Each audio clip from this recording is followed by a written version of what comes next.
안녕하십니까. 공중보건학 강의를 시작하도록 하겠습니다.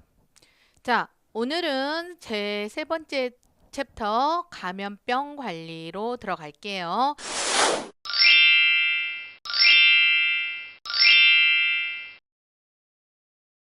자, 지난 시간에 우리가 역학에 대해서 얘기를 했고요.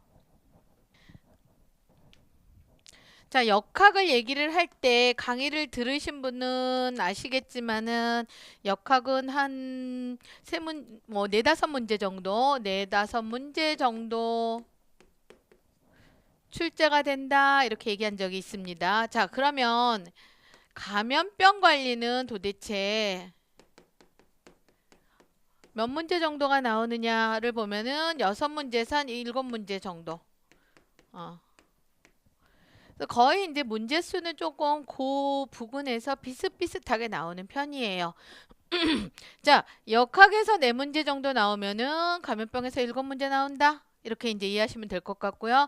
역학에서 이제 5문제 나오면은 감염병에서 한 6문제 정도 나온다. 뭐 꼭 그런 건 아니지만 이제 그 정도의 숫자로 우리가 좀 문제가 출제가 된다라는 경향을 먼저 알고 시작을 하시고요. 이 이제 감염병 쪽은 이제 여러분들이 배우시는 식품위생학이라는 과목, 그 다음에 이제 법규를 해야 되거든요. 그래서 법규라는 과목하고도 또 이제 매칭이 되기 때문에 식품위생학에서 배운 게 여기서 겹칠 수도 있고, 또는 이제 여기서 여러분들이 먼저 강의를 들으시면은 이 내용이 식품위생학하고 겹치거나 법규하고 겹칠 수도 있고, 그래서 여러 군데서 이렇게 배우는 게 겹친다고 이렇게 휙 넘어가지 말고 반복이 굉장히 중요하잖아요. 그렇기 때문에 이제 반복을 통해서 여러분들이 여기서 공부한 게 식품위생학에도 도움이 되겠구나, 법규에도 도움이 되겠구나, 좀 이런 마인드를 가지고 좀 공부를 하셨으면 좋겠습니다.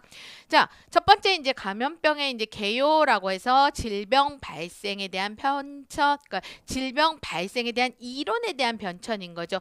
우리 앞에서 공중보건학에 대한 어떤 흐름, 발전, 역사 요거를 얘기한 적이 있었어요. 고대기, 중세기 뭐 이런 얘기 한 적이 있었었죠. 그때 이제 그 시절마다의 어떤 특징, 그거랑 약간 느낌이 조금 비슷해요. 그래서 감염병이 발생을 하는 데에 있어서는 과거에는 종교설, 아주 초창기에는 종교설이다. 그 다음에 두 번째 점성설, 다른 말로 우주설이라는 표현도 쓰는데 점성설이라는 표현을 조금 더 많이 쓰니까 앞에 있는 단어에 조금 집중하시고요. 장기설, 이거 이제 여러분들이 앞에 강의를 들으셨던 분이라면 장기설 나 아는 단어인데 라고 생각하실 거예요.